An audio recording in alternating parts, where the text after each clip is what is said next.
नमस्कार विद्यार्थी मित्रांनो, आपण सरळ सेवा परीक्षा संदर्भाबद्दलचे जे इतिहासाचे जे प्रश्न आहेत तर त्याच्या संदर्भाबद्दलची माहिती आपण या व्हिडिओमध्ये पाहूया। साधारणतः एक प्रश्न घेतला की त्याच्या संदर्भाबद्दलचे जे 4 ऑप्शन आहेत तर त्या चारही ऑप्शनचं आपण विश्लेषण करत हे पुढे जाऊया। त्यामध्ये पहिला प्रश्न आहे, महात्मा ज्योतिबा फुले यांनी सत्यशोधक समाजाची स्थापना केली। 1879, 1873, 1864, 1885। तर याचं योग्य उत्तर आहे 1873। आता एक लक्षात ठेवा की सत्यशोधक समाजाची स्थापना महात्मा ज्योतिबा फुले यांनी 24 सप्टेंबर 1873 मध्ये त्यांनी केली होती। ते म्हणजे हे सत्यशोधक समाज हा महात्मा फुले यांनी पुणे या ठिकाणी स्थापन केला होता। महात्मा फुले यांनी सत्यशोधक समाजाची जी उद्दिष्ट आहेत तर त्या संदर्भाबद्दलची ज्यावेळेस आपण माहिती घेतो त्यावेळेस एक लक्षात ठेवा की या सत्यशोधक समाजाचं वैशिष्ट्य होतं जाती व्यवस्था नष्ट करणं, सर्वांसाठी शिक्षणाचा प्रचार आणि प्रसार करणं म्हणजे स्त्रियांसाठी आणि पुरुषांसाठी, तसेच विधवा पुनर्विवाहाला प्रोत्साहन देणं, शेतकऱ्यांच्या हक्काचं रक्षण करणं, हे समानतेवर आधारित समाज रचना करणं ही महत्त्वपूर्ण भूमिका ही सत्यशोधक समाजाची म्हणून आपल्याला सांगता येईल। आता एक लक्षात ठेवा की हे सत्यशोधक समाज जो आहे या सत्यशोधक समाजाचे महात्मा ज्योतिबा फुले हे अध्यक्ष आणि खजिनदार हे राहण्याचा उल्लेख आपल्याला याबद्दल सांगता येईल। सावित्रीबाई फुले आणि त्यांच्या सोबत असणाऱ्या जवळजवळ 19 स्त्रियांनी सत्यशोधक समाजाचे कार्य हे केल्याचा उल्लेख करता येईल। सत्यशोधक समाजाचं असणारं घोषवाक्य किंवा ज्याला आपण ब्रीदवाक्य म्हणतोय तर ते होतं, सर्वसाक्षी जगतपती त्याला नकोची मध्यस्थी। हे या सत्यशोधक समाजाचं घोषवाक्य म्हणून आपल्याला सांगता येईल। प्रमाण ग्रंथ या सत्यशोधक समाजाचा कोणता मानला जातो तर सार्वजनिक सत्यधर्म हा प्रमाण ग्रंथ हा या सत्यशोधक समाजाचा मानला जातो असं आपल्याला सांगता येईल। सार्वजनिक सत्यधर्म पुस्तक हे महात्मा ज्योतिबा फुले यांनी हा त्यांचा शेवटचा एकूण जे साहित्य आहे त्यातला हा शेवटचा सार्वजनिक सत्यधर्म हा ग्रंथ आहे। गुलामगिरी हा जो ग्रंथ त्यांनी लिहिलाय तर ते अमेरिकेमध्ये असणारे जे कृष्णवर्णीय आहेत तर त्यांना अर्पित केल्याची भूमिका आपल्याला सांगता येईल। सत्यशोधक समाजाच्या कार्यपद्धतीच्या संदर्भाबद्दल ज्यावेळेस आपण पाहतो त्यावेळेस एक गोष्ट लक्षात ठेवा, विवाह, नामकरण आणि अंतिम संस्कार यामध्ये त्यांचं असं म्हणणं होतं की मध्यस्थांशिवाय झालं पाहिजे, पंडितांशिवाय कार्यक्रम झाले पाहिजे। मग विवाह असो, नामकरण असो किंवा अंतिम संस्कार असो, त्यामध्ये सत्यशोधक विवाह पद्धतीची मंगळाष्टिकाही देखील त्याच्यामध्ये आहेत।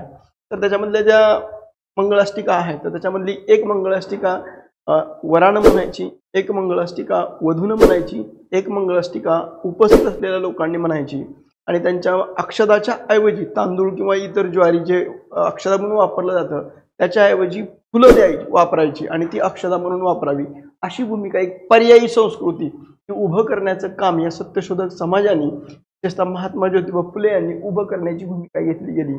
जे काही जातीभेद असतील, धार्मिक कर्मकांड असतील तर हे कर्मकांडांशिवाय हे करण्याची भूमिका घेतली गेली होती। सभासदांकडून नाममात्र शुल्क घेतलं, भाषणाद्वारे, लिखाणाद्वारे एक प्रकारची जनजागृती ही करण्याची भूमिका घेतली। त्याच्यामधून त्यांनी शाळा आणि वाचनालय उघडून सत्यशोधक समाजाचा विचार हा सर्वसामान्यांपर्यंत तळागाळापर्यंत पोहोचवण्याचं कार्य हे महात्मा ज्योतिबा फुले यांनी केल्याचा उल्लेख करता येईल। विशेषतः सत्यशोधक समाजाच्या विशेषतः त्या काळामध्ये जर बघितलं गेलं की महात्मा फुल्यांनी आणखी वेगळेपणाचं कोणतं काम होतं तर विशेषतः स्त्री शिक्षणाच्या संदर्भाबद्दल जर बघितलं गेलं तर 1 जानेवारी 1848 ला अण्णासाहेब भिडे यांच्या वाड्यामध्ये विशेषतः बुधवार पेठेमध्ये त्यांनी मुलींची शाळाही काढण्याची भूमिका घेतली गेली होती। दुसरं होतं विधवा पुनर्विवाह याला त्यांनी त्यांचा पुरस्कार करण्याची भूमिका घेतली गेली होती। जे पुण्यामध्ये विधवा पुनर्विवाह झाला होता तर त्याला महात्मा ज्योतिबा फुले यांच्या पत्रिका जी छापली त्याच्यावर त्यांचं नाव होतं आणि त्याला उपस्थित देखील महात्मा ज्योतिबा फुले राहिले होते। शेतकऱ्यांच्या हितासाठी म्हणून जर विशेषतः शेतकऱ्याचा आसूड हा ग्रंथ लिहून त्यांनी शेतकऱ्यांच्या नेमक्या समस्या काय आहेत, त्यांचं शोषण नेमकं कशा पद्धतीने केलं जातं त्याविषयीची माहिती या पुस्तकांमध्ये दिल्याचा उल्लेख आपल्याला करता येईल। नेक्स्ट आहे डॅश डॅश मध्ये सरदार वल्लभभाई पटेल यांनी बारडोली येथील शेतकरी आंदोलनाचं नेतृत्व केलं। 1926, 1924, 1928 आणि 1922। तर याचं योग्य उत्तर आहे 1928। आता लक्षात ठेवा की 1926च्या काळामध्ये बारडोली जो सत्याग्रह आहे तर हा कर संकलनाशी संबंधित होता। त्याचं मूळ कारण असं होतं की जवळजवळ त्या बारडोली जिल्ह्यामधली जवळजवळ 76% लोकसंख्या ही शेती उत्पादनावर जगते आहे, उदराण करत आहे. आणि त्याच काळामध्ये जानेवारी 1926 मध्ये जयकर कमिशन जे आहे त्याच्या शिफारशीनुसार शेतसाऱ्याची रक्कम ही 30% ही वाढवलेली होती. काँग्रेस नेत्यांनी याची एक चौकशी समिती स्थापन केली आणि या चौकशी समिती स्थापन केल्यानंतर बारडोली तालुक्यामधल्या जवळजवळ 60 गावामधल्या जे प्रतिनिधी आहेत, गावांमधले जे प्रतिनिधी आहेत त्यांची बैठक झाली आणि कडोद विभागामधलं जे बामणी गाव आहे तर त्या बामणी गावामध्ये एक बैठक झाली आणि त्यानुसार असं ठरलं गेलं, सर्वानुमते असं ठरलं गेलं की सरदार वल्लभभाई पटेल यांनी या आंदोलनाचं नेतृत्व करावं अशी भूमिका ही लोकांमधून आली. त्याच्यामध्ये मग लोकांमध्ये जे सहभागी आहेत तर त्याच्यामध्ये मेहता बंधू, त्याच्यामध्ये कल्याणजी आणि कुंवरजी, त्यानंतर दयालजी देसाई, मोहनलाल पांड्या, नरहरी पारेख आणि रविशंकर व्यास अशा स्थानिक नेत्यांचा विशेषतः सरदार वल्लभभाई पटेल यांना पाठिंबा देण्याची भूमिका घेतली गेली होती. सरदार वल्लभभाई पटेलांनी शेतकऱ्याच्या मागण्या सरकारला पत्र लिहून कळवण्याची भूमिका घेतली गेली आणि सर्व शेतकऱ्यांनी वाढीव शेतसारा न भरण्याची शपथ ही सरदार वल्लभभाई पटेल यांच्या नेतृत्वानुसार घेतली गेली. आणि सभेमध्ये त्यांनी ज्यावेळेस आपण जे वाढीव कर 30% जो वाढवला गेलाय तर तो आपण वाढीव कर भरायचा नाही यासाठी म्हणून त्यांनी गीता आणि कुराणाचं वाचन आणि कबीराचे दोहे गाऊन सत्याग्रहाला त्यांनी काय केली होती, सुरुवात केल्याचा उल्लेख आपल्याला करत आहे. जवळजवळ पूर्ण भागांमधून जर बघितलं गेलं तर 100 राजकीय कार्यकर्ते आणि जवळजवळ 1500 स्वयंसेवक यांची एक अहिंसक फौज ही तयार झालेली होती. मग हे लोक काय करत होते तर घरोघरी जायचे, पत्रकं वाटायची, लोकांमध्ये जाऊन जागृती करायची आणि वेगवेगळ्या माध्यमातून याच्यामध्ये कर आपण भरायचा का नाही याच्या संदर्भाबद्दल लोकांमध्ये जनजागृती घडवून आणत होते आणि विविध मार्गाने प्रचाराचं काम केलं. मुंबईच्या प्रांतिक सरकारनं हा सत्याग्रह जो आहे तर लोकांचे दमन करण्याची भूमिका ही त्यांनी घेतली गेली होती. विशेषतः जमीन असेल किंवा पिकांची जप्ती असेल हे करण्याची भूमिका घेतली. गुरं असतील किंवा स्थावर किंवा जंगल मालमत्ता आहे तर ते सरकारनं लोकांची ताब्यात घेण्याची भूमिका घेतली गेली. असे उपाय हे ब्रिटिश सरकारने अवलंबले गेले होते. जवळजवळ 50,000 एकर जमिनीचा ताबा हा सरकारने स्वतःकडे घेतला गेला होता. बारडोली तालुक्यामध्ये ह्या अन्यायाच्या विरोधामध्ये सरकारी अधिकाऱ्यांचा बहिष्कार असेल, लिलावामध्ये जमीन विकत घेण्यास नकार असेल, म्हणजे एखाद्याने सरकारने समजा लिलाव काढली तर ती जमीनच कुणी खरेदी करायची नाही अशी एक भूमिका त्यांनी घेतली गेली. आणि मग शेतकऱ्यांनी इंग्रज अधिकाऱ्यांना किंवा सरकारला हे जेरी सांडण्याची भूमिका घेतली गेली आणि शेवटी बारडोलीच्या शेतकऱ्यांना वेगवेगळ्या माध्यमातून पाठिंबा दर्शवायला सुरुवात केली गेली. त्याच्यातला एक भाग जर बघितला की मुंबईमध्ये जे सूतगिरणी कामगार आहेत तर त्यांनी यांना ज्या पद्धतीनं छळलं जातं यासाठी म्हणून त्यांनी संप केला गेला होता. पुन्हा हा उठाव दडपण्यासाठी म्हणून हे सरकार रेल्वेचा उपयोग करून लष्कर घेऊन जाऊ शकतं अशी एक शक्यता निर्माण झालेली होती. त्यामुळे हे पश्चिम रेल्वे विभागामधले जे कर्मचारी आहेत यांनी संपाची धमकी देण्याची भूमिका घेतली गेली.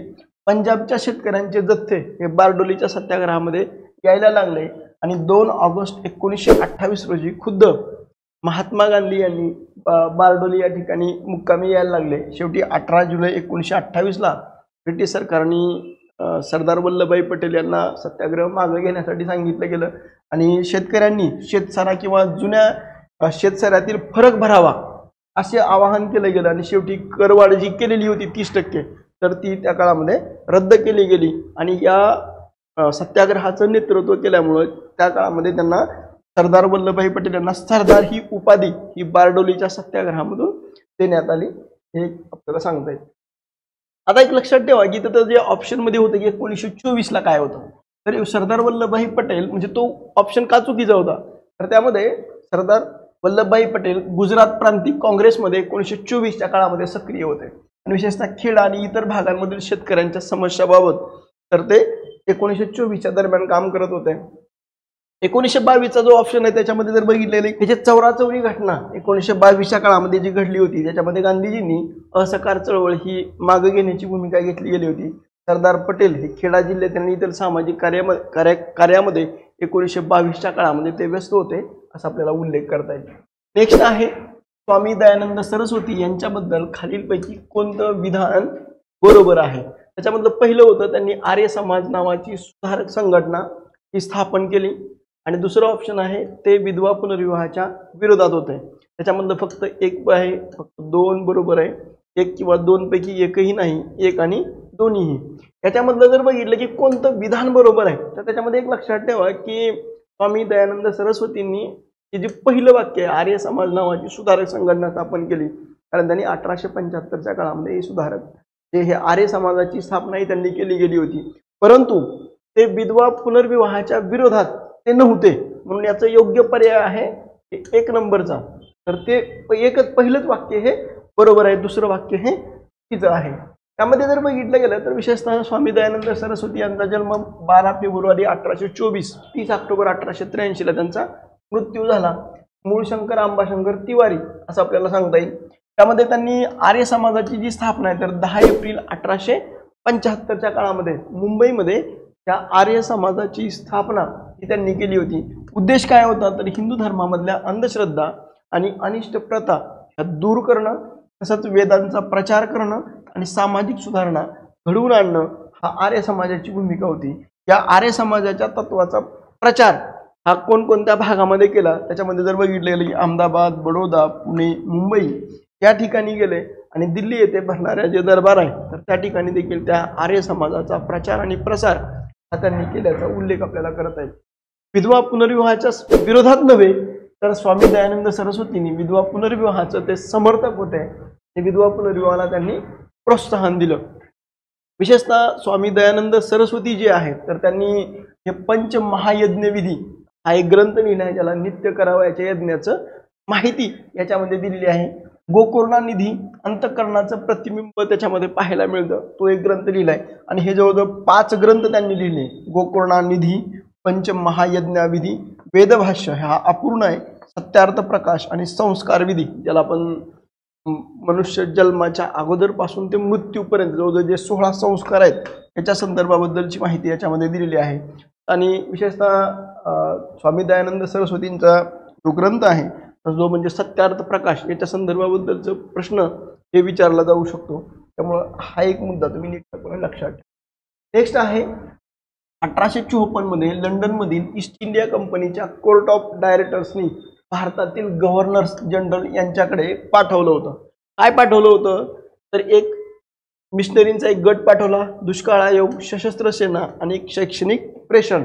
आता लक्षात ठेवा की याच्यातलं जे योग्य आहे तर मिशनरीचा गट हा पाठवलेला नव्हता, दुष्काळ आयोगही नंतरच्या काळामध्ये होता. तर त्याचं योग्य उत्तर आहे एक शैक्षणिक प्रेक्षण, ज्याला आपण चार्ल्स वूडचा खलिता याच्या संदर्भाबद्दलची माहिती आपल्याला दिसते. त्यामुळं हा योग्य पर्याय आहे, चौथा योग्य पर्याय. आता लक्षात ठेवा की हा मिशनरीचा गट हा त्या काळामध्ये म्हणजे 1854च्या काळामध्ये पाठवलेला नव्हता.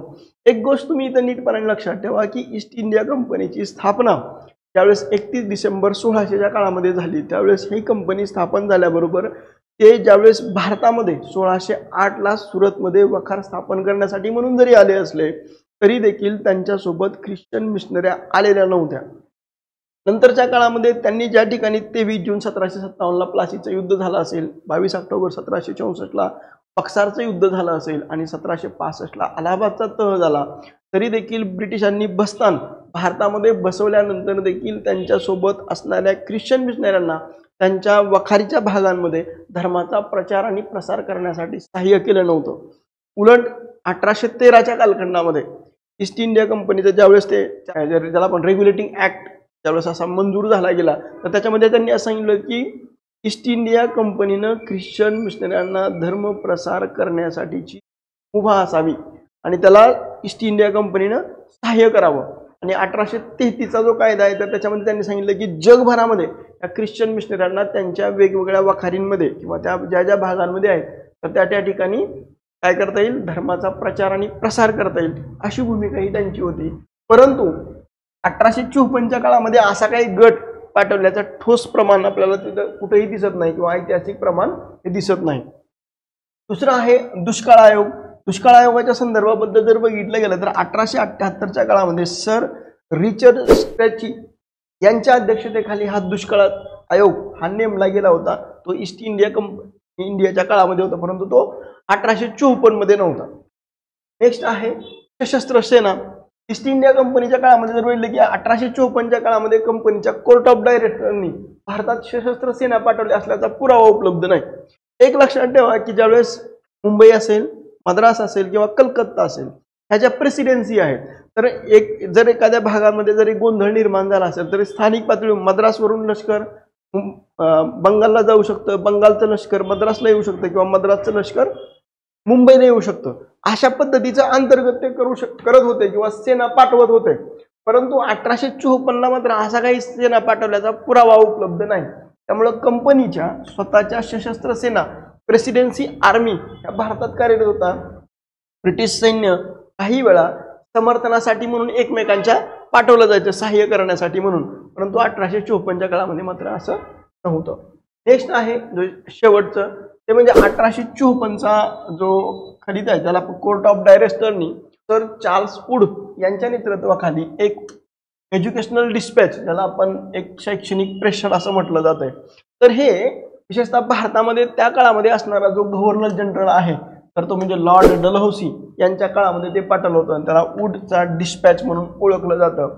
आणि त्यानुसार या वूडच्या खलित्याच्या शिफारशीनुसार नंतरच्या काळामध्ये 1858च्या दरम्यान मुंबई, कलकत्ता आणि मद्रास या 3 ठिकाणी ही विद्यापीठं ही स्थापन झालेली होती. म्हणजे 1834च्या काळामधला मेकॉलेचा शिक्षणाचं धोरण असेल, 1854चा वूडचा खलिता असेल, 1882-83च्या काळामध्ये जर बघितलं गेलं 1882 आणि 83च्या काळामध्ये हंटर कमिशन होतं, 1902च्या काळामध्ये रॅली आयोग होता, 1904च्या काळामध्ये विद्यापीठ कायदा होता, 1917च्या काळामध्ये सॅडलर आयोग होता, 1929च्या काळामध्ये फिलिप हार्टोग कमिटी होती, 1937-38च्या काळामध्ये 1937-38च्या काळामध्ये महात्मा गांधीजींनी मांडलेली जी वर्धा योजना आहे तर त्या संदर्भाबद्दल सांगता येईल. 1944च्या काळामध्ये जर बघितलं गेलं की सर जॉन सार्जंट यांच्या नेतृत्वाखाली एक आयोग नेमला गेला होता. 1948च्या काळामध्ये राधाकृष्णन आयोग होता आणि 1964 ते 66च्या दरम्यान कोठारी आयोग होता. म्हणजे अशा पद्धतीचे शिक्षणाचे आयोग हे त्या काळामध्ये स्थापन झाले होते. हा एक उल्लेख आपल्याला त्याबद्दलचा करता येईल. नेक्स्ट आहे खालीलपैकी कोणी रत्नागिरी येथे हिंदू धर्मातील सर्व जातींसाठी खुले असलेलं पतित पावन मंदिर हे बांधलं गेलं होतं. केशव बळीराम हेडगेवार, पंडित मदन मोहन मालवीय, गोपाळ हरी देशमुख आणि विनायक दामोदर सावरकर. याचं योग्य उत्तर आहे विनायक दामोदर सावरकर यांनी रत्नागिरीला पतित पावन मंदिर हे बांधलेलं होतं. केशव बळीराम हेडगेवार जे आहेत तर त्यांनी राष्ट्रीय स्वयंसेवक संघ याची स्थापना केली होती. आता हा प्रश्न नीटपणे पहा, कारण यामध्ये जर बघितलं गेलं तर विशेषतः आता त्याला 100 वर्ष पूर्ण झालेत आणि 100 वर्ष पूर्ण झाल्याची घटना म्हणून आपल्याला हा मुद्दा राष्ट्रीय स्वयंसेवक संघावर विचारला जाऊ शकतो. यामध्ये हेडगेवार यांनी सामाजिक सुधारणावर आणि हिंदू संघटनेवर त्या काळामध्ये भर दिला आणि मुख्यतः नागपूर या ठिकाणी RSSच्या स्थापनेसाठी तर ते केंद्रित झाले असा एक आपल्याला उल्लेख करता येईल. दुसरं, पंडित मदन मोहन मालवीय यांनी 1916 मध्ये बनारस हिंदू विद्यापीठाचे संस्थापक म्हणून कार्य केलं. हिंदू समाजातल्या सुधारणाचं समर्थक मुख्यतः कार्य त्यांचं उत्तर भारतामध्ये मदन मोहन मालवीय यांचं होतं.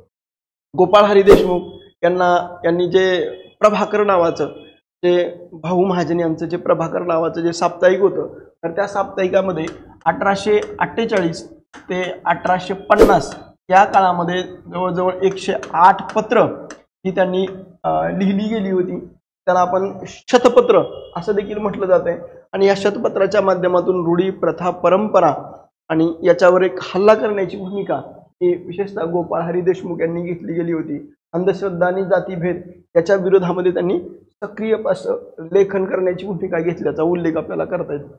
विनायक दामोदर सावरकर यांच्या संदर्भाबद्दल जर बघितलं गेलं तर रत्नागिरीमध्ये त्यांनी 1931 मध्ये पतित पावन मंदिराची संकल्पना ही सावरकरांनी मांडली होती. सर्व हिंदू जातीसाठी विशेषतः अस्पृश्य समुदायांसाठी हे पतित पावन मंदिर हे त्यांनी खुलं करण्याची भूमिका घेतली गेली होती. या मंदिराचं जे बांधकाम आहे तर हे मंदिराचं बांधकाम श्रीमान भागोजी शेटकीर यांनी केलं होतं. पतित पावन म्हणजे काय तर पतित पावन म्हणजे पतितांचे उद्धारक असा त्याचा अर्थ होतो. आणि हे मंदिर अस्पृश्यतेच्या विरोधात आणि हिंदू समाजातील एकतेचं प्रतीक म्हणून हे पतित पावन मंदिर हे उभारल्याचा उल्लेख आपल्याला करता येईल. विद्यार्थी मित्रांनो, तुम्हाला जर हा व्हिडिओ आवडला तर तुम्ही लाईक करा, शेअर करा आणि सबस्क्राईब करायला विसरू नका. थँक्यू.